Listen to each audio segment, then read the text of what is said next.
والاحسان، اور پھر عدل کے بعد احسان، یہ عدل سے اوپر کا درجہ ہے، یعنی ایکسیلنسی پیدا کرو اس میں، اچھا سلوک۔ اچھا سلوک بھی احسان کی ایک قسم ہے، یعنی صرف اتنا مت کرو کہ تم ظلم سے بچ گئے، بلکہ اور ایک اسٹیپ اور آگے جانے کی کوشش کرو، اور زیادہ اچھا سلوک کرو لوگوں کے ساتھ۔ اللہ کے ساتھ احسان یہ ہے کہ جتنی عبادت کا اس نے حکم دیا اس سے زیادہ کی جائے، اور وہ عبادت بھی خشوع و خضوع سے کی جائے۔ اور مخلوق کے ساتھ احسان یہ ہے کہ جو مخلوق کے جو واجب حقوق ہیں وہ بھی ادا کیے جائیں بھرپور طریقے سے، اور ان پر مزید آپ اس کے ساتھ اچھا سلوک بھی کریں، جیسے زکوٰۃ کے علاوہ بھی آپ صدقات و خیرات دیں ان کو۔ تو یہ پوری ڈیٹیل آپ کو فقہ کی کتابوں میں ملے گی۔ آگے اللہ فرماتے ہیں وَإِيتَاءِ ذِي الْقُرْبَى، اور قرابت داروں کو دو۔ عدل اور احسان میں قرابت دار خود بخود داخل ہو گئے ہیں، لیکن قرابت داروں کی اسلام میں چونکہ رشتوں کی بڑی ویلیو ہے، اس لیے اللہ نے اس کو الگ سے ہائی لائٹ کیا ہے کہ ایتاء ذی القربہ، قرابت داروں کو بھی دیا کرو۔ کیا مطلب؟ عام مخلوق سے ہٹ کے ان کا تھوڑا زیادہ خیال کیا کرو۔ وَيَنْهَا عَنِ الْفَحْشَاءِ وَالْمُنْكَرِ، اور اس کے ساتھ ساتھ اللہ تمہیں کھلی بے حیائی سے اور ہر طرح کے گناہ سے بھی تمہیں روکتا ہے۔ یہ سب چیزیں عدل اور احسان میں آ گئی ہیں، لیکن الگ سے بیان کیا جا رہا ہے تاکہ لوگ ان کو ویلیو زیادہ دیں۔ والبغی، اور اللہ ظلم سے بھی روکتا ہے۔ بغی کا مطلب جو عام ظلم ہے کہ آپ کسی کے اوپر ظلم زیادتی کرتے ہیں، یہ عدل میں آ گئی یہ چیز، لیکن اس کو الگ سے ہائی لائٹ کیا جا رہا ہے تاکہ لوگ اس کو خصوصی طور پہ فوکس کریں کہ ٹھیک ہے ہم نے عدل کرنا ہے، لیکن کسی پہ خاص جب ہم ظلم کر رہے ہوتے ہیں تو بعض دفعہ انسان کو جب عمومی احکام دیے جاتے ہیں تو اس کی توجہ اس کی طرف نہیں جاتی۔ خاص طور پر جیسے اس کی مثال ایسے ہے جیسے کوئی ڈاکٹر کسی کو کہہ رہا ہو کہ آپ اپنی صحت کا خیال رکھیں۔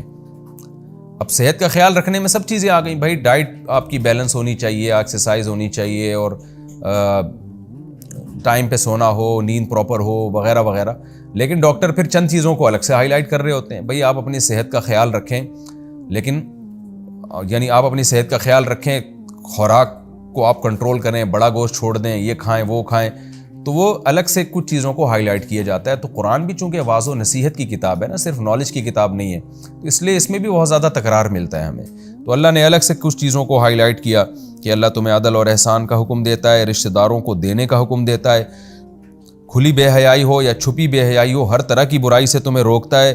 والبغی، اور اسپیشلی ظلم سے تمہیں روکتا ہے۔ یعظکم، اللہ تمہیں نصیحت کر رہا ہے، لعلکم تذکرون، تاکہ تم نصیحت حاصل کرو۔ تو اس آیت پہ ہمیں غور کرنا چاہیے، بہت جامع آیت ہے۔ آگے حکم ہے وَأَوْفُوا بِعَهْدِ اللَّهِ إِذَا عَاهَدتُّمْ، جب تم عہد کیا کرو تو اللہ کے عہد کو پورا کرو۔ دیکھیں اللہ کا عہد کا مطلب کیا ہے؟ ہر طرح کا جو عہد ہے نا اسلام میں وہ اللہ ہی کا عہد ہے، خوب سمجھ لیں۔ اس سے یہ مراد نہیں ہے، صرف اتنا اس میں داخل نہیں ہے کہ آپ اللہ سے کوئی ایگریمنٹ کرتے ہیں تو وہ پورا کریں، مخلوق کا ایگریمنٹ پورا نہ کریں، نہ۔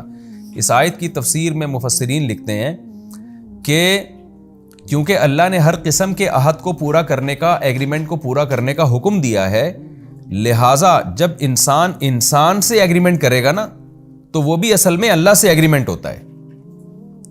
یعنی جب آپ کسی سے ایگریمنٹ کرتے ہیں کہ تم یہ کام کر دو تو اس کے بدلے میں یہ کروں گا، یہ ایگریمنٹ ہو گیا نا، یا جنگ بندی کا ایگریمنٹ ہو گیا، تو یہ بھی اصل میں حقیقت میں اللہ سے آپ نے ایک ایگریمنٹ کیا ہے، کیونکہ اللہ نے آپ کو ایگریمنٹ کے پورا کرنے کا حکم دیا ہے، تو یہ بھی اللہ کا ایگریمنٹ بن جائے گا۔ تو ہر ایگریمنٹ وہ اللہ ہی کا ایگریمنٹ ہے۔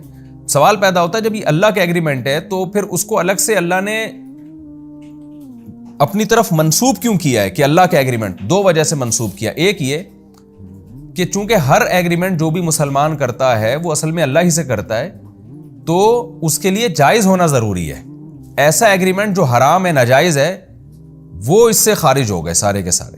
مثال کے طور پر کوئی مسلمان کسی سے ایگریمنٹ کر لیتا ہے کہ تم نے میرا یہ کام کیا، کوئی غیر مسلم کہتا ہے میں تمہارا یہ کام کر دیتا ہوں، اس کے بدلے میں تم مجھ سے ایگریمنٹ کرو کہ تم شراب پیو گے میرے ساتھ۔ تو اب یہ جو ایگریمنٹ ہے نا، یہ چونکہ اسلام میں حرام ہے، شراب آپ نہیں پی سکتے اور اس ایگریمنٹ کو توڑنا واجب ہے، تو کسی بھی طریقے سے آپ اس غیر مسلم کو راضی کریں گے مگر آپ یہ ایگریمنٹ پورا نہیں کر سکتے۔ تو اس لیے اللہ نے ہر ایگریمنٹ کا تذکرہ نہیں کیا یہاں پر، وہ ایگریمنٹ جو اللہ کا ایگریمنٹ ہو۔ کیا مطلب؟ اللہ کی طرف سے اس کی پرمیشن ہو۔